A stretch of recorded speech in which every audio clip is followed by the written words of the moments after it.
আসসালামু আলাইকুম সকলকে। আজকে তোমাদের সামনে যে অধ্যায়টা নিয়ে আলোচনা করা হবে সেটা হচ্ছে নবম দশম শ্রেণীর রসায়ন বইয়ের রাসায়নিক বন্ধন।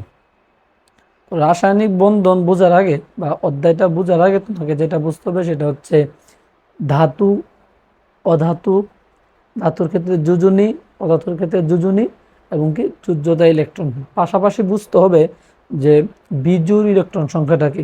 আরেকটা কথা মনে রাখো, বিজোড় ইলেকট্রন সংখ্যা মানে হচ্ছে অযুগ্ম ইলেকট্রন। বিজোড় ইলেকট্রন সংখ্যাকে কি বলা হয়? অযুগ্ম ইলেকট্রন বলা হয়। তাহলে আসো এই বিজোড় ইলেকট্রন সংখ্যা সম্পর্কিত আমরা একটু কথা বলে নিই। তোমরা যদি ইলেকট্রন বিন্যাসটা করো, ধরো আমাদের কি আছে, P6 হয়, মাঝে মাঝে 3s হয়, বা আমরা যদি বলি যে পি অরবিটাল হয়, এস হয়, ডি হয়, এফ হয়, তাই না? আমি যদি বলি P6, কি বলি? P6, এই P6 এর তার অরবিটাল আছে তিনটা। তার অরবিটাল আছে কয়টা? তিনটা। P6 এর অরবিটাল কয়টা আছে? তিনটা। একটা হচ্ছে PX, একটা হচ্ছে PY, একটা হচ্ছে PZ। যখন পি অরবিটালে 6টা ইলেকট্রন থাকে, তার মধ্যে 6টা ইলেকট্রনের মধ্যে আমাদের প্রথমত প্রত্যেকটা ঘরের মধ্যে একটা করে ইলেকট্রন কী করতে হবে? বসাতে হবে। এই তিনটা অরবিটালের মধ্যে প্রত্যেকটা অরবিটালে একটা একটা করে ইলেকট্রন বসাতে হবে। যদি তোমার কাছে ইলেকট্রন থাকে তাহলে বিপরীত ক্রমে আবার পুনরায় কী করবা? ইলেকট্রনগুলো বসাবা। তাহলে ইলেকট্রন আছে কয়টা? 6টা। এক এক এক মোট হয়েছে কয়টা? তিনটা। আর বাকি কয়টা? তিনটা। তাহলে এই তিনটা বিপরীত ক্রমে প্রবেশ করাইবা। এই কথাটা কে বলছে? এই কথাটা বলছে বিজ্ঞানী হুন্ড। তিনি বলছেন প্রথমত ইলেকট্রনগুলোকে আমরা যতটা ইলেকট্রন থাকে তার যে অরবিটালগুলোতে আছে আমরা প্রথমত প্রবেশ করাবো। যদি আমার কাছে ইলেকট্রন থাকে তাহলে বিপরীত ক্রমে ইলেকট্রনগুলো বসাবো। এটা হচ্ছে বিজ্ঞানী হুন্ডের কথা। তাহলে তুমি আমাকে বলো, এখানে বিজোড় ইলেকট্রন আছে, প্রত্যেকটা ঘরে 2টা করে ইলেকট্রন, তার মানে এখানে বিজোড় ইলেকট্রন নাই। তাহলে এখানে বিজোড় ইলেকট্রন কয়টা? 0। তুমি যদি এটা দেখো যে P3, তাহলে দেখবা পি এর অরবিটাল 3টা, আমার কাছে ইলেকট্রন আছে 3টা, একটা, দুইটা, তিনটা। তাহলে এখানে মোট বিজোড় ইলেকট্রন কয়টা? একটা, দুইটা, তিনটা। তাহলে P3 মোট বিজোড় ইলেকট্রন কয়টা? 3টা। যদি বলি P4 এর জন্য মোট ইলেকট্রন কয়টা হবে বিজোড়? 1, 2, 3। আমার কাছে আরও একটা বাকি আছে, এটা বিপরীত ক্রমে প্রবেশ করাও। তাহলে মোট বিজোড় ইলেকট্রন সংখ্যা কয়টা আছে? 2টা আছে। ঠিক আছে, আমরা বিজোড় ইলেকট্রন সংখ্যা শিখলাম। ঠিক সেমভাবে এস ইলেকট্রন থাকতে পারে সর্বোচ্চ 2টা, বা একটা ইলেকট্রন থাকতে পারে। তাহলে আমি এস এর জন্য মাত্র একটা অরবিটাল বরাদ্দ, সেজন্য আমরা একটা দিতে পারবো। সেটা আরেকটা কথা বলে দিই, এই যে প্রত্যেকটা অরবিটালের জন্য মাত্র 2টা ইলেকট্রন কী করতে পারবে? ধারণ করতে পারবে, এর বেশি ধারণ করতে পারবে না। এই যে PX লিখছি আমরা, PX, সর্বোচ্চ 2টা ইলেকট্রন ধারণ করতে পারবে, এর নিচে পারবে, এর বেশি পারবে না। PY সর্বোচ্চ 2টা ধারণ করতে পারবে, এর নিচে পারবে, এর বেশি পারবে না। তাহলে এই যে ইলেকট্রনগুলো দেখলাম, একটা একটা মোট করে 2টা বিজোড়, এক এক এক মোট করে 3টা বিজোড়, আর এখানে বিজোড় নাই। তাহলে এই ইলেকট্রনগুলো আমরা বলতেছি কি? বিজোড় ইলেকট্রন সংখ্যা বা অযুগ্ম ইলেকট্রন সংখ্যা। আচ্ছা, এখন তোমাকে জানতে হবে ধাতু এবং অধাতু। ধাতু এবং অধাতু আমরা সবাই চিনি ভাই। ধাতু হচ্ছে যে সকল মৌলের শেষে উচ্চারণ করতে আমযুক্ত থাকে, যেমন সোডিয়াম, ম্যাগনেসিয়াম, ক্যালসিয়াম, এগুলো আমরা ধাতু বলি। ধাতু চিনার আরেকটা উপায় হচ্ছে, তুমি একটা মৌলের ইলেকট্রন বিন্যাস করার পর তার সর্বশেষ শক্তি স্তরে যদি 1 থেকে 3 পর্যন্ত ইলেকট্রন পাও, 1 থেকে 3 পর্যন্ত ইলেকট্রন পাও, সেটাকে কি বলবা? ধাতু বলবা। যেমন আমি যদি বলি calcium 1s2, 2s2, 2p6, 3s2, 3p6, 4s2। তাহলে এইটা কি এস অরবিটাল না? তার সর্বশেষ শক্তিস্তর ইলেকট্রন আছে কয়টা ভাই? 2টা। মানে চতুর্থ শক্তিস্তর ইলেকট্রন আছে কয়টা? 2টা। তুমি যদি সোডিয়ামের দিকে তাকাও, ইলেকট্রন আছে কয়টা? 1s2, 2s2, 2p6, 3s1, একটা আছে না? এই জন্য এটা কি আমার ধাতু। আচ্ছা, ধাতু চিনলাম, আর অধাতুকে তুমি যদি একটা মৌলের ইলেকট্রন বিন্যাস করো এবং সেই মৌলের সর্বশেষ শক্তি স্তরে যদি 3 থেকে 4-এর বেশি মানে 3-এর অধিক ইলেকট্রন থাকে, একটা মৌলের ইলেকট্রন বিন্যাস করার পর সর্বশেষ শক্তি স্তরে যদি 3-এর অধিক ইলেকট্রন থাকে সেটাকে আমরা বলবো অধাতু। আচ্ছা, যেহেতু ধাতু এবং অধাতু চিনলাম, এখন আমাদের জানতে হবে ধাতুর ক্ষেত্রে যোজনী কি, অধাতুর ক্ষেত্রে যোজনী কি। এর আগে যেটা জানতে হবে যোজ্যতা ইলেকট্রন, কি জানতে হবে? যোজ্যতা ইলেকট্রন। যোজ্যতা ইলেকট্রনটা কি? সেটা হচ্ছে কোন একটা মৌলের ইলেকট্রন বিন্যাস করার পর তার সর্বশেষ শক্তি স্তরের মোট ইলেকট্রন সংখ্যাকে কি বলা হয়? যোজ্যতা ইলেকট্রন বলা হয়। আবারও বলি, কোন একটা মৌলের ইলেকট্রন বিন্যাস করার পর তার সর্বশেষ শক্তি স্তরের মোট ইলেকট্রন সংখ্যাকে কি বলা হয়? যোজ্যতা ইলেকট্রন বলা হয়। আসো আমরা একটু সংজ্ঞাটা দেখি। যোজ্যতা ইলেকট্রন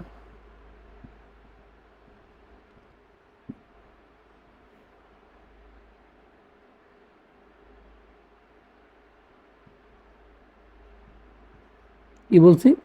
কোন একটি মৌলের ইলেকট্রন বিন্যাস করার পর কোন একটি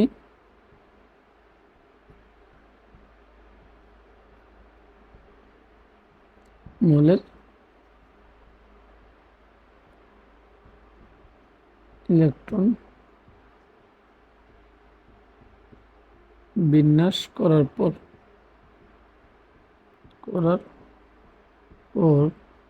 তার সর্বশেষ শক্তি স্তরের তার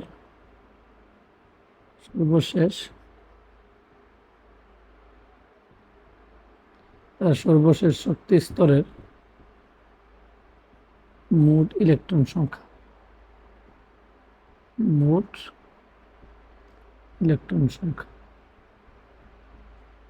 ইলেকট্রন সংখ্যাকে যোজ্যতা ইলেকট্রন বলা হয়।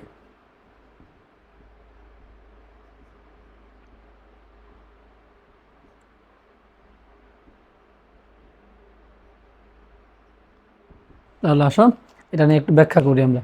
কোন একটা মৌলের ইলেকট্রন বিন্যাস করার পর তার সর্বশেষ কি, আর সর্বশেষ কি বলছে? সর্বশেষ শক্তি স্তরের মোট ইলেকট্রন সংখ্যা কি, আর যোজ্যতা ইলেকট্রন। যোজ্যতা মানে কি? যোজ্যতা কথার মানে হচ্ছে তার সর্বশেষ শক্তি স্তর। যোজ্যতা মানে কি? তার সর্বশেষ শক্তি স্তর। তাহলে তুমি যদি দেখো কার্বনই বলি 6 1s2 2p2, তার সর্বশেষ শক্তি স্তর কোনটা? 2s এবং 2p না? তাহলে তার মোট ইলেকট্রন আছে কয়টা? 4টা। তাহলে কার্বনের যোজ্যতা ইলেকট্রন কত? 4। আমি যদি বলি sulphur 16 1s2 2s2 2p6 3s2 3p4, সর্বশেষ শক্তি স্তর কোনটা? 3s এবং 3p। মোট আছে কয়টা? 6টা। তাহলে তার যোজ্যতা ইলেকট্রন কত? 6। তুমি যদি দেখো ম্যাগনেসিয়াম, ইলেকট্রন আছে কয়টা? 1s2 2s2 2p6 3s2, মোট কয়টা? 2টা। আর যোজ্যতা ইলেকট্রন কত আমাদের? 2। তাহলে আশা করি যোজ্যতা ইলেকট্রনটা তোমরা বুঝতে পারছো। এখন যোজ্যতা ইলেকট্রন বুঝলে তোমাকে বুঝতে হবে যোজনী। তোমাকে বুঝতে হবে কি? যোজনী। এখন যোজনী কি? যোজনী হচ্ছে কোন একটা পরমাণুর সাথে অপর একটা পরমাণুর যুক্ত হওয়ার ক্ষমতা। কোনো একটা পরমাণুর সাথে অপর একটা পরমাণু যুক্ত হওয়ার ক্ষমতাকে কি বলা হয়? যোজনী বলা হয়। আপাতত এতটুকু শিখো, একটু সামনে গেলে আমরা এই যোজনী নিয়ে বিস্তারিত আলোচনা করব, এবং একটা পরমাণুর সাথে অপর একটা পরমাণু যখন যুক্ত হয় তাকেই তো আমরা যোজনী বলতেছি, সেটাকে আমরা ব্যাখ্যা করব সামনের কোনো ভিডিওতে। আজকে আমরা যোজনী কিভাবে বের করতে হয়, যোজনী ধাতুর ক্ষেত্রে যোজনী কি হয়, অধাতুর ক্ষেত্রে যোজনী কি হয়, সেটা নিয়ে আমরা একটু আলোচনা করব। তাহলে আসো ধাতুর ক্ষেত্রে আমাদের যোজনীটা কি একটু দেখতে হবে। বলে দেই, ধাতুর ক্ষেত্রে যোজনী যে কথা, যোজ্যতা ইলেকট্রন কি আমার একই কথা।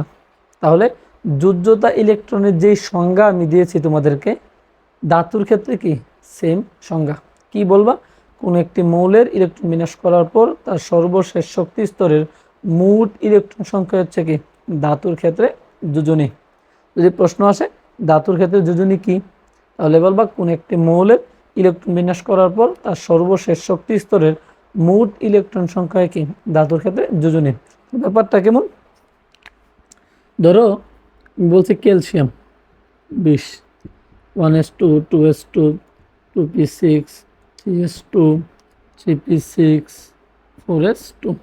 তাহলে একটু আগে তো বলছিলাম তার সর্বশেষ শক্তিস্তর মানে কি যোজ্যতা ইলেকট্রন থাকে, তাহলে মোট যোজ্যতা ইলেকট্রন কত হয় 2 হয়।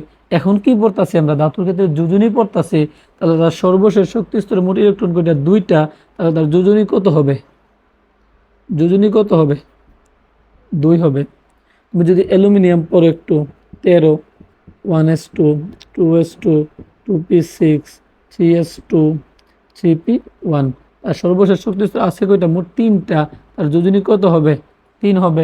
তুমি যদি দেখো সোডিয়াম, তাহলে ইলেকট্রন আছে কয়টা আমার 11টা, 1s2 2s2 2p6 3s1, আর সর্বশেষ শক্তিস্তর ইলেকট্রন আছে কয়টা একটা, তার যোজনী কত হবে 1। তুমি যদি চিন্তা করো ম্যাগনেসিয়াম, তাহলে ম্যাগনেসিয়ামের চিন্তা করলে থাকবে ইলেকট্রন থাকবে কয়টা 12টা, এখানে 2 দিলে যোজনী হয়ে যাবে কত 2। তাহলে আশা করি তোমরা ধাতুর ক্ষেত্রে যোজনীটা বের করতে পারবা। এগুলো ভাই মুখস্থ করিও না, এগুলো মুখস্থ করিও না।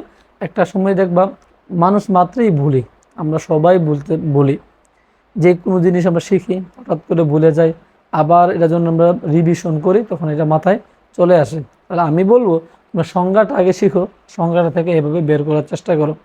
এবং তুমি যখন একটা সময় প্র্যাকটিস করবা, যখন আমরা বিভিন্ন যৌগ গঠন করব, তখন আমরা দেখবো প্র্যাকটিস করতে করতে করতে করতে একটা সময় এই জিনিসগুলো এমনিতে মাথায় থেকে যাবে।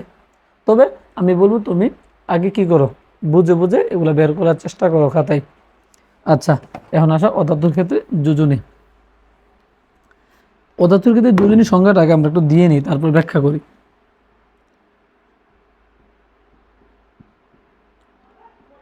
অধাতুর ক্ষেত্রে যোজনী,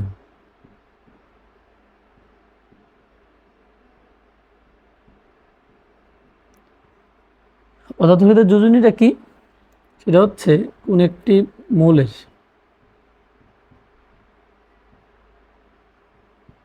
কোন একটি মৌলের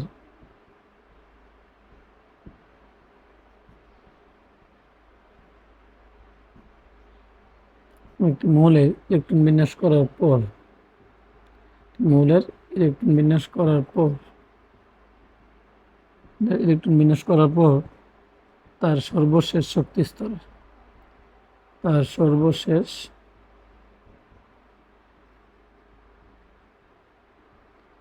শক্তি স্তরের মোট বিজোড় ইলেকট্রন সংখ্যা, মোট বিজোড় ইলেকট্রন সংখ্যাকে অধাতুর ক্ষেত্রে কি বলা হয়, যোজনী বলা হয়। তাহলে কোন একটি মৌলের ইলেকট্রন বিন্যাস করার পর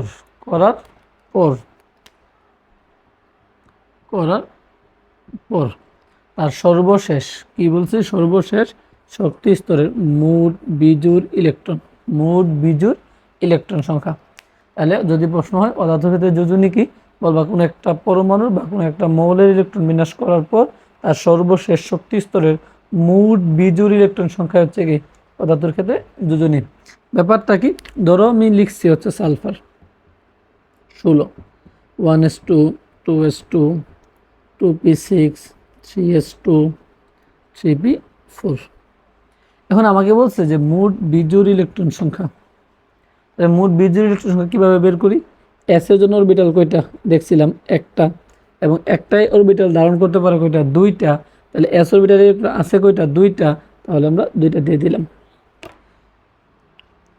এরপরে 3p4, এই পি এর জন্য অরবিটাল কয়টা 3টা, ইলেকট্রন আছে কয়টা 4টা, প্রথমত একটি করে প্রবেশ করো, হয়েছে 3টা, বাকি আছে কয়টা একটা, বিপরীত ক্রমে প্রবেশ করাও।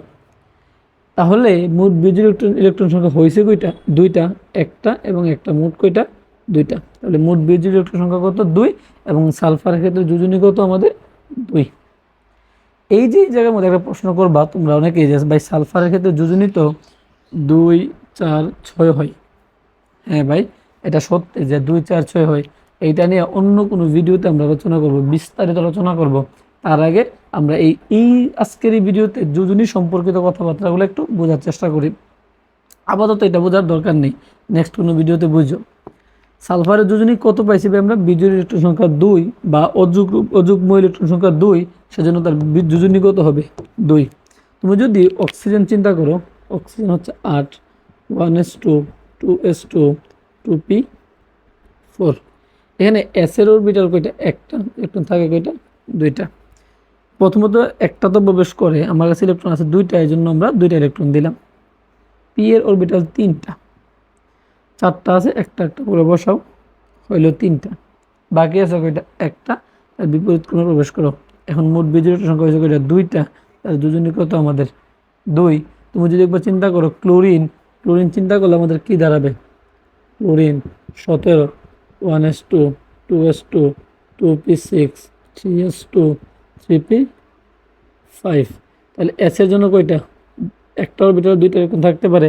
তাহলে এই পি5 মানে কয়টা? 3টা অরবিটাল আছে আমার কাছে। তাহলে 5টা ইলেকট্রন আছে, একটা করে বসালাম। বাকি আছে কয়টা? আরও 2টা। তাহলে এ হচ্ছে একটা, এ হচ্ছে একটা, বাকি আছে কয়টা? একটা। আর যোজনী কত আমাদের? 1। যেহেতু বিজোড় ইলেকট্রন সংখ্যা 1, আর যোজনী কত আমাদের? 1। তাহলে তোমরা অধাতুর ক্ষেত্রে যোজনীটা বের করতে পারতেছো, ধাতুর ক্ষেত্রে যোজনী বের করতে পারতেছো, এবং যোজ্যতা ইলেকট্রনের ক্ষেত্রে এই যোজ্যতা ইলেকট্রনটা কি সেটাও তুমি বের করতে পারতেছো। আমি বলি তোমরা ভুলেও এই যোজনীগুলো মুখস্থ করার চেষ্টা করিও না। হ্যাঁ, মুখস্থ করবা, অবশ্যই মুখস্থ করবা, তবে আগে বুঝবা জিনিসটা, যোজনী জিনিসটা আসলে কি, এবং ধাতুর ক্ষেত্রে যোজনীটা কি, অধাতুর ক্ষেত্রে যোজনীটা কি সেটাও বুঝবা, এবং নিজে নিজে বের করার চেষ্টা করবা। যখন তুমি খাতায় বের করবা, একটা সময় অটোমেটিক এগুলো তোমার মাথার মধ্যে চলে আসবে। তাহলে আমি বলবো যে প্রথমত তোমার স্যারেরা কি করবো, মাঝে মাঝে অনেক স্যাররা আছে, সব স্যাররা না, তোমাকে বলবে কার্বনের যোজনী 2 এবং 4 হয়, সালফারের যোজনী 2 4 6 হয়, বা নাইট্রোজেনের যোজনী 3 হয়। এগুলো তোমরা মুখস্থ করে নিবা। আমি বলবো ভাই মুখস্থ করবা না। এই যে মুখস্থ করছো, তোমার মাথায় একটা প্রশ্ন থেকে যাবে যে এই যে যোজনীটা আসলে কি, বা সালফারের কার্বনের যোজনীটা 2 4 কীভাবে হইলো, সালফারের যোজনী 2 4 6 কীভাবে হইলো। এই যোজনীগুলোকে বলা হয় পরিবর্তনশীল যোজনী। পরিবর্তনশীল যোজনী। আমরা আগামী কোনো একটা ভিডিওতে তোমাদেরকে এটা ক্লিয়ার করে দেওয়ার চেষ্টা করব, পরিবর্তনশীল যোজনীটা কীভাবে বের করা হয়। তাহলে আজকের যে ভিডিওটা ছিল সেটাতে ছিল কি কি? যোজ্যতা ইলেকট্রন, যোজনী, এবং অধাতুর ক্ষেত্রে যোজনী, ধাতুর ক্ষেত্রে যোজনী কীভাবে বের করতে হয় সেটাও শেখানো হলো, এবং বিজোড় ইলেকট্রন সংখ্যা তোমাদের সাথে আলোচনা করা হলো। আশা করি আজকের পর অন্তত কোনো একটা মৌলের ইলেকট্রন বিন্যাস থেকে, বা মৌলের যোজনী কীভাবে বের করতে হয় সেই সমস্যা তোমাদের হবে না। হ্যাঁ, প্রশ্ন এখন করতে পারো, ভাই আপনি তো 20 পর্যন্ত পড়াইছেন আমাদেরকে, হাইড্রোজেন থেকে ক্যালসিয়াম পর্যন্ত, তাহলে এর পরবর্তী কোনো একটা ভিডিওতে অবস্থান্তর যে মৌলগুলো আছে, বা স্ক্যান্ডিয়াম থেকে 30 মানে জিঙ্ক পর্যন্ত যে মৌলগুলো আছে সেগুলোর যোজনী নিয়ে আমরা আলোচনা করব। কেন আলোচনা করিনি তার কারণও আমরা ওই ভিডিওতে কি করব, ব্যাখ্যা করব। আপাতত তোমরা এই হাইড্রোজেন থেকে ক্যালসিয়াম পর্যন্ত যোজনীগুলা বা মানে খাতার মধ্যে লিখবা এবং বের করবা। অবশ্যই সংজ্ঞা লিখবা, সংজ্ঞার নিচে সবগুলা সিরিয়ালে, তুমি ধাতুর ক্ষেত্রে বের করতেছো, ধাতুর ক্ষেত্রে যোজনীটা কি এটা লিখে সবগুলা ধাতুকে সিরিয়াল করে তুমি যোজনীগুলা বের করো। তুমি অধাতুর ক্ষেত্রে যোজনী বের করবা, তাহলে অধাতুর ক্ষেত্রে যোজনী সংজ্ঞাটা দিয়ে তুমি কি করবা, সবগুলা সিরিয়ালে পদার্থ যোজনীগুলা বের করবা। তাহলে আজকে এতটুকুই থাকুক। নেক্সট কোনো ভিডিওতে এই যে পরিবর্তনশীল যোজনী নিয়ে আমরা আলোচনা করব, এবং স্ক্যান্ডিয়াম থেকে জিঙ্ক পর্যন্ত যে মৌলগুলো আছে সেগুলো যোজনী নিয়ে আলোচনা করা হবে। তাহলে ততক্ষণ অপেক্ষা করো। ধন্যবাদ সকলকে।